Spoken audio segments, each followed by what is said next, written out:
Good evening and welcome back to Sport at Prime. Let's start with South African motorcycle champion Clint Seller, who's told Newzroom Africa that he fears for the future of his beloved sport. He's one of thousands of sportsmen that are being forced to stay indoors while the coronavirus outbreak continues to shut down events and competitions.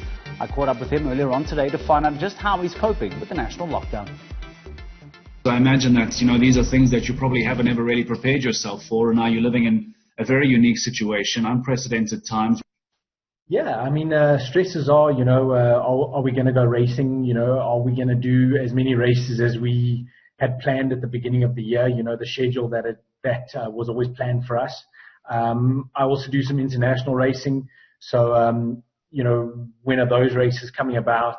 It's just, we as a race team, the King Price Extreme team, are paid to race. And right now we can't. So it's stressful in that regard. But I'm pretty confident that if we all do our part, we can put this thing in the rearview mirror.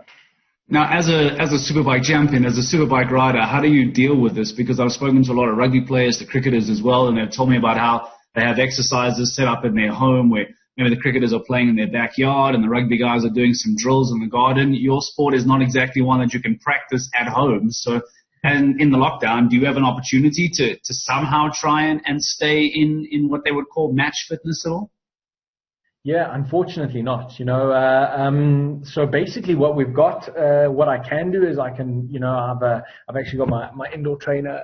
It's there in the back corner there, connected to a Zwift link, and spend a good couple hours every day on that, and then some skipping.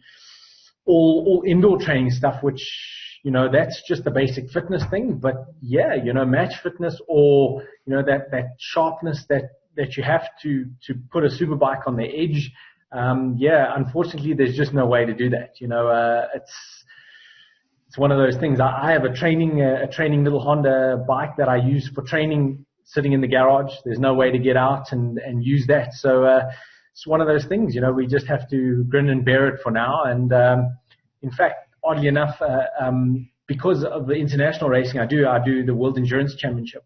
So there's a 24-hour race that was supposed to be in Le Mans in France this weekend.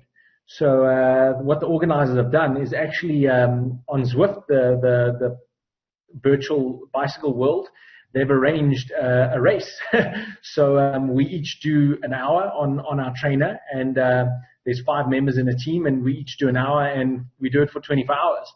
So, doing things like that is, it's these small little goals that keep you sane, I think, and keep me being ridiculously boring and unpleasant to my wife, So I'm out of her way a little bit. But, things like that keep us in fitness, but no way to keep match fitness, that's for sure.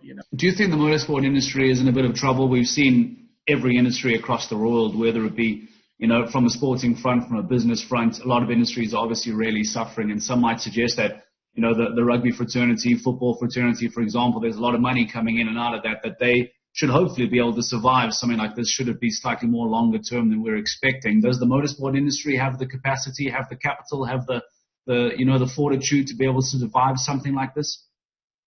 I don't know. I absolutely, without a shadow of a doubt, it's going to take a knock.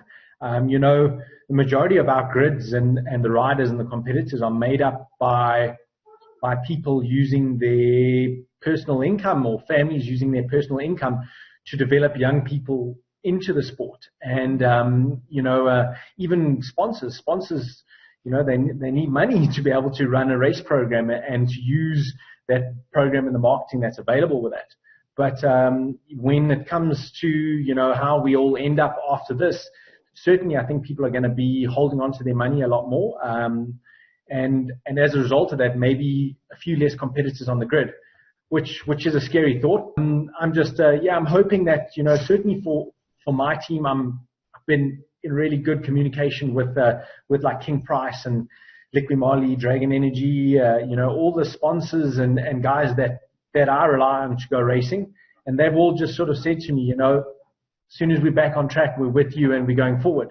But I do feel that we're going to see a pinch for at least 2020.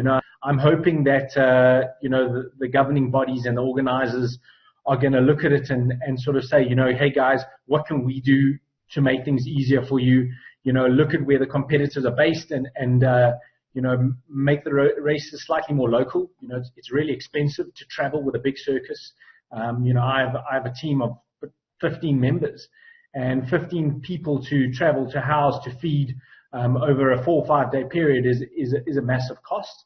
And I'm hoping that the organizers look at it and say, you know what, let's try look at everyone. Let's try put the races slightly more local. Let's maybe do 1 or 2 more races on a day, where we normally do two heats on a day. Maybe we do 3 heats in a day, and really get a lot of value for being out at the track that day, and give the spectators the value as well. So I'm hoping there's going to be some innovations and perhaps some really interesting things that we can all learn from where we're going to be put in the future. You mentioned some innovations, and I wonder if perhaps what we're seeing around the world as well might start to happen in the world of motorcycling too. We in fact had the commissioner of the Sunshine Tour, Selwyn Nathan, on the show the other night. He was speaking to us about how some stipends are now being made available to South African caddies and to some of the South African professional golfers as well. We've seen that discussion happening in football too, where clubs have discussed whether or not some players need to take some price cuts or some wage cuts to try and make some funds available. You mentioned the size of your crew, and are there some discussions as to how perhaps their life can be made slightly easier, try to relieve some of that financial burden? Because I imagine, of course, that they're probably finding life very difficult as well, essentially being out of work now with you not being on the track. Yeah, absolutely. There's guys that's there. We employ them as the team, and their job is to prepare motorcycles from the minute that we leave the racetrack. The motorcycles go into our race shop, they get torn apart and rebuilt up from the ground up in preparation for the next race.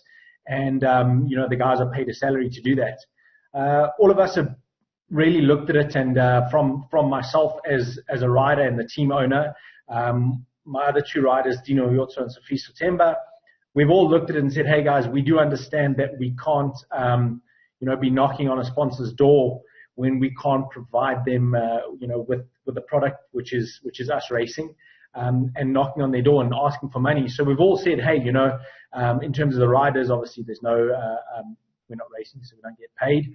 And we've actually really fortunate in the crew chief that runs the mechanical side of our team, guy by the name of Steve Cannon. He's put his hand up and said, hey, he understands we're not working, so he's not going to take a salary for the month of April, and hopefully that puts us in a stronger stead without having all these costs when we're not racing, to be able to, when we come back to racing, we can all I won't say prosper, but we can all maintain where we were prior to this